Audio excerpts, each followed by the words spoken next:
Good morning. First, let me say how wonderful it is to be in Nashville, North Carolina. Many of us were here 24 years ago, right up the road. Judge Cooper, you will remember at the Agricultural Center when he first started this journey to be Attorney General. And then we were back in this same facility in 2015 when he decided he wanted to run for governor. For those of you who don't know me, my name is Kristi Jones, and for many years I served as Governor Cooper's Chief of Staff. But today I'm a former Chief of Staff, and I'm here as a friend and a proud North Carolinian. You know, when Sadie called me and asked me, or she told me about the event, she said, we're having this big event to celebrate the governor's accomplishments. Will you come? And I said, I'll see what I can do. And she goes, well, Kristi, we want you to introduce the governor. I was like, okay. I said, well, I've got 3 questions for you, Sadie. She said, what is it? I said, first, does the governor know I'm going to introduce him?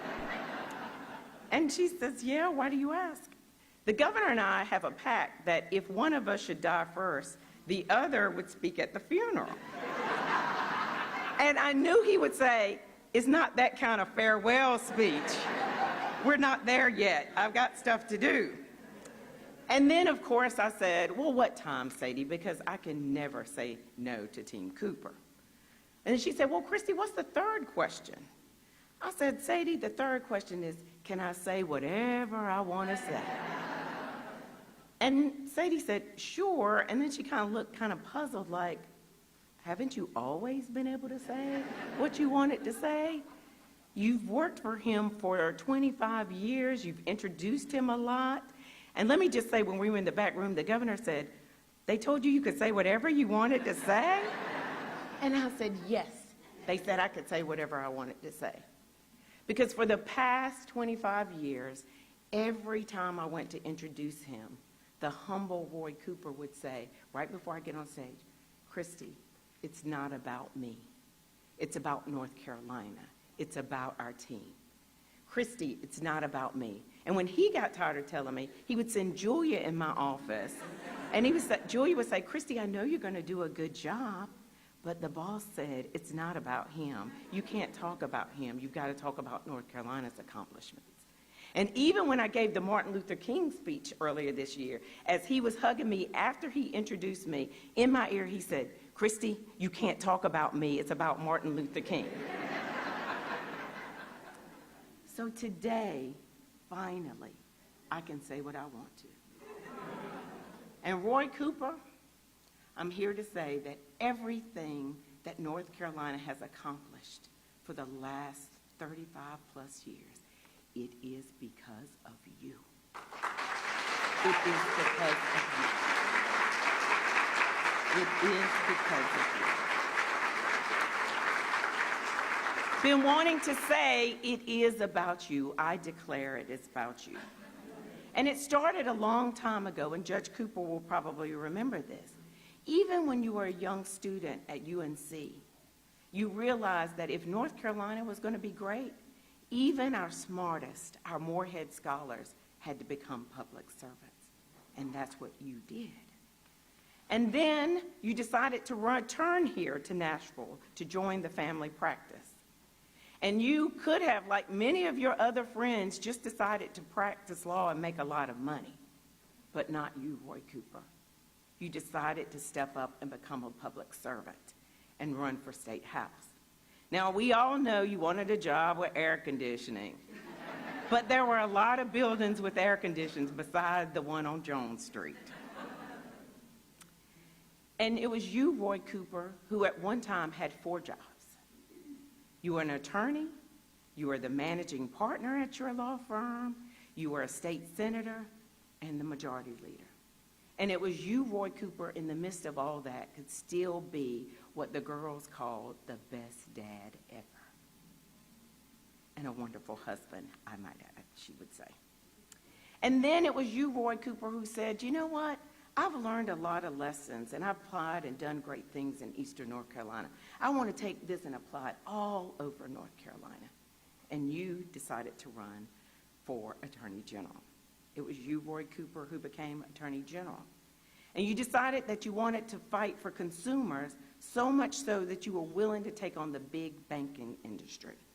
And it was you, Roy Cooper, who said, I'm going to protect North Carolina's environment, even if it meant fighting pollutants from other states. And it was you, and I'm most proud, that would always do the right thing, even when it was hard. And I know Julia, Stephen, and I, and those who worked in the DOJ know how much you love to be an Attorney General. But it was you, Roy Cooper, who was willing to sacrifice and step up when you saw your state was heading in the wrong direction. You, Roy Cooper, said, I will challenge an incumbent, which no one had ever beat an incumbent in North Carolina. It was you, Roy Cooper, that did that, because you wanted North Carolina to be in a better place. And it was you who became the 75th governor of North Carolina. And I think you prayed about it, and you had a vision for North Carolina. I'm personally grateful that you wanted to make sure that North Carolina had a state government that looked like the people it served and had the most diverse cabinet and set the bar for future cabinets. Now, I can look at him, y'all can't see his face, but he is squirming up here. He is saying, who told Kristi she could have all this time? I told you, Governor. They said I could do whatever I want. And I know you all think this is just my opinion. And if you've ever worked with the governor, you know he likes facts, stats, and data. So let me give you a few of the numbers. I believe that the more than 600,000 people who now have quality health care insurance say it was you, Roy Cooper. It was you, Roy Cooper.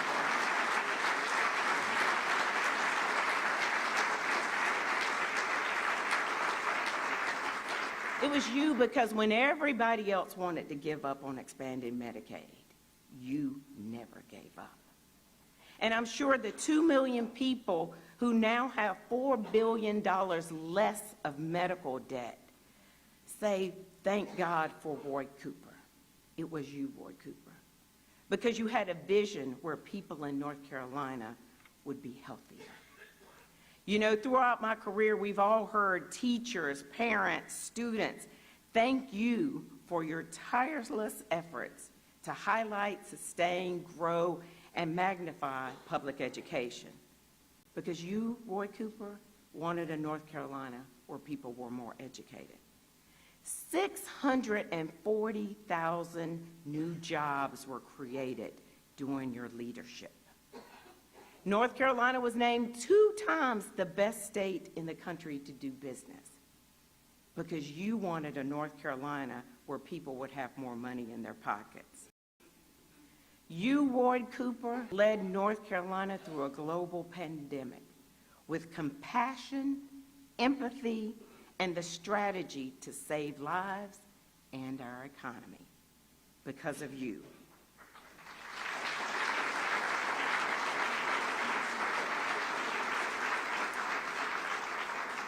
And because of you, people who really want and deserved a second chance are getting that second chance because you believed in reentry, because of you. Now, today we will celebrate all of his wonderful accomplishments, and I'm so proud of those accomplishments. But for me, it's about who you are that I'm most proud of. I'm most proud that you would take time to write thousands of handwritten notes to people, that you would wipe the tears of grieving families' faces, that you would call to check on all of us and check on our families. It was you who inspired me and everyone in this room to be the best person we could be and to be public servants. It is you, Roy Cooper, who values everyone, because you wanted a North Carolina where people could live lives of abundance and purpose. We thank God for you, Roy Cooper. Ladies and gentlemen, join with me as we welcome North Carolina's greatest governor, Roy Cooper.